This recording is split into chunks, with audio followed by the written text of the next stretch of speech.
Yo, okay, let's talk about the beta for Star Wars Battlefront 2. I've spent the last couple days playing it off and on.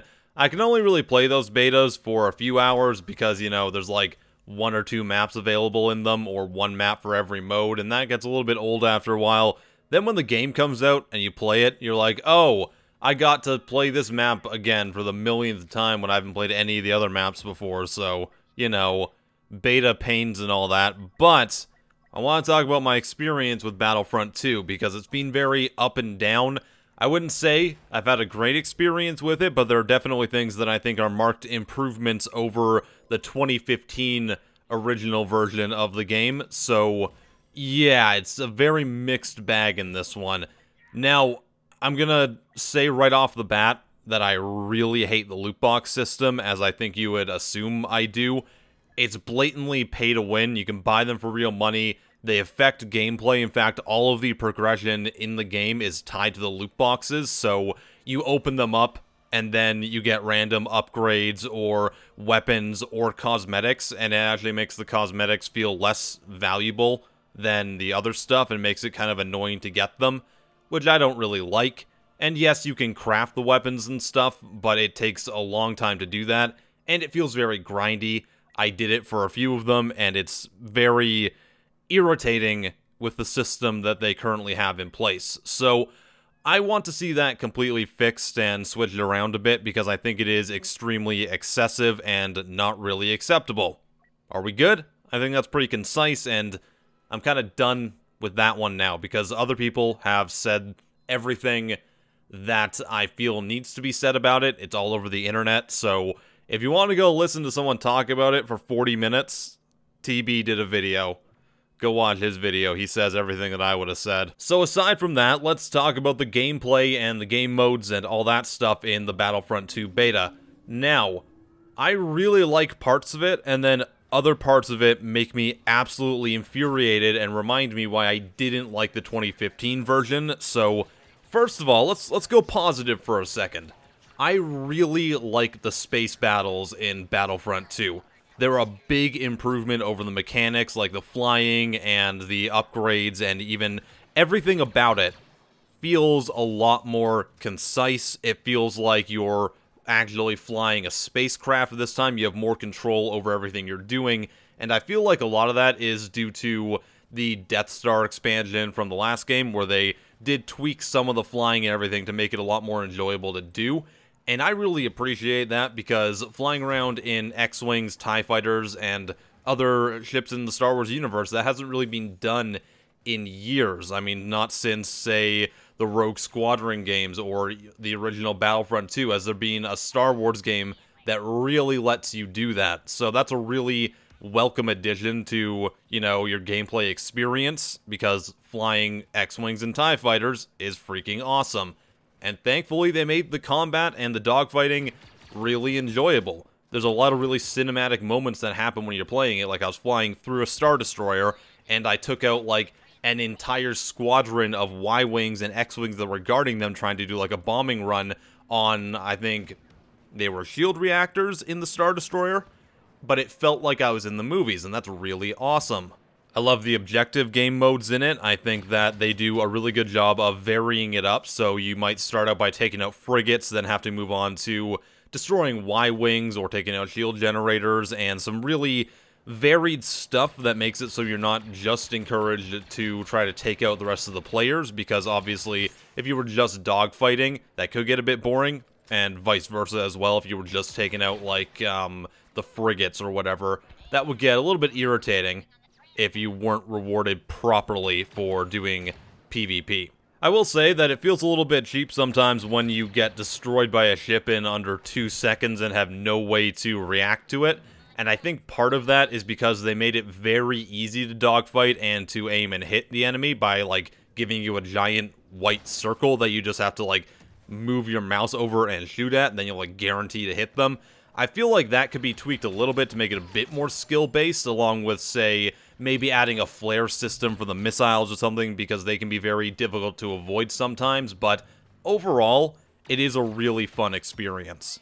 So yeah, space battles are good. I'm not as enthralled with the land battles still. I think they still have some of the issues that were from the last game. Things like certain weapons feeling way too overpowered in the game. There's one blaster rifle that you can unlock for, I believe, the assault class, and I don't know what it's called. It fires like a bunch of green bullets very quickly, and I was wrecking everyone with that, and then I was getting wrecked by it when I was playing, and someone's gonna tell me it's like the worst weapon in the game. That's totally fine.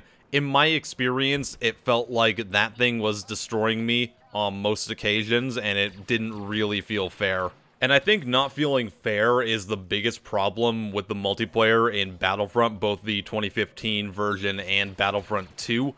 When I was playing the last game, and this was a feeling that carried over into this beta, whenever I died, it felt like the majority of the time wasn't really due to me being outskilled by someone, and it felt like it was due to someone happening to walk up behind me or getting a lucky shot in when we were both firing at each other. Something about the multiplayer has always struck me as being very luck-based rather than really rewarding your individual skill. And I know it's a big point of contention online because other people will say the entire opposite, and they'll say it's all about skill and you suck at the game. And that might be true, maybe the game doesn't click with me, but when I've been reading comments on Reddit threads and everything, people have been explaining something that's very similar to that. And some people are saying it's like the netcode or something. I don't know if that is the case, but there's weird stuff that goes on in the multiplayer with how the flow of the combat works and the spawning systems and stuff that I think needs to be addressed. As to what exactly it is, I still can't quite put my finger on it, but it's something that I've always felt when playing both of these games. I still like the idea of the assault mode with a higher player count and stuff. I think the feed map is a little bit too open, and it doesn't seem very open because it's like a long corridor, but there's a lot of parts during that map, especially before you get to the end of it, where you don't see anyone, and you have no way of really knowing where your teammates are either. You can see it on the mini-map, of course, but it's not really displayed in front of you. And obviously, I'm used to playing games like Battlefield and stuff where you can kind of see that stuff all the time, or a game like Overwatch, etc. And it's not really a big deal if you're more worried about like aesthetics and things like that, but it makes it hard in my experience to figure out exactly where the firefights are going on, so you end up kind of walking around trying to see where one or two players are rather than knowing like, okay, this is where the battle is taking place right now. It feels like kind of a luck of the draw scenario, and that's very odd to me. And then, of course, you get to the last part of the feed map where you take control of the palace room, and that one's a giant fustercluck, and it can be entertaining for a while, but I feel like certain times, every time you spawn and try to go anywhere near there, you'll just instantly die. And then if a hero character pops up, which they usually do near the end of the matches, because the hero characters are very expensive right now, and if people aren't necessarily amazing at the game, like they might not be if they're just playing the beta, then it can take a while, and then they all pop up at once, and if you're a regular soldier still, you kind of get destroyed. So, yeah, it's interesting. I want to see the hero characters and the power-ups tweaked a little bit, maybe lowered a slight amount, so you can get a bit more variety and start seeing them earlier in the game, so they don't all end up in the smallest part of the map and wrecking literally everyone. So yeah, the feed map is okay. It kind of reminds me of Operation Metro from Battlefield 3. I don't know if that's a good thing. Some people really like that map. Other people despise it. I kind of went back and forth on it, so I don't know. It's a very mixed bag for me. I had less fun playing the map on Takodana, which was the, I think, 16-player mode, the Strike mode. Was it called Strike? It might have been called something else, but that one feels like it really hammers home the big problem I had with Battlefront 2015, in that you never really feel like you're safe, and I don't mean that in a Call of Duty way, where people will spawn from the other side of the map behind you and things like that.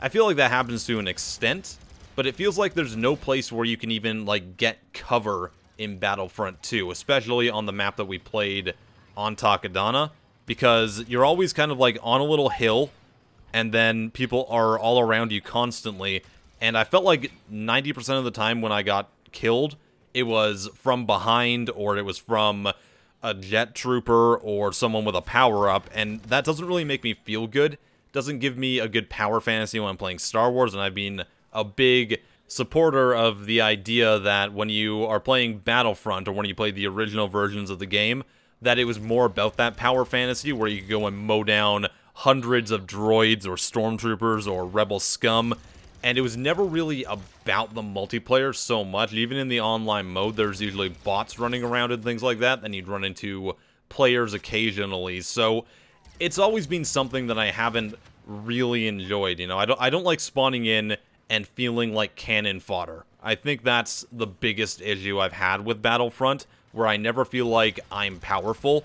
I always feel like everyone is more powerful than me, or everyone is using, say, the easiest tactic they can to get kills. So, in the last game, you spawn in an ATST, and you're a god. You can go and reach the top of the scoreboard by wandering around in the enemy rebel spawn and destroy literally everyone.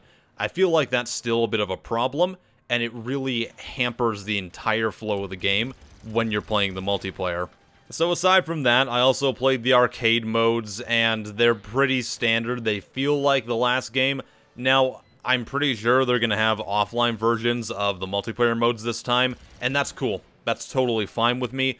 That's what I really wanted out of the last game. They added in Walker Assault as an offline mode, but they only did it for the vanilla maps in Battlefront 1. That really annoyed me, because I really want to play those games and just feel like I'm, you know, the god on the battlefield. And I think that's really been the draw for people who are, like, veterans and original players of the original series, because that's really what you did. You played couch co-op with your friend after school, and you mowed people down. So, the more offline modes, the better.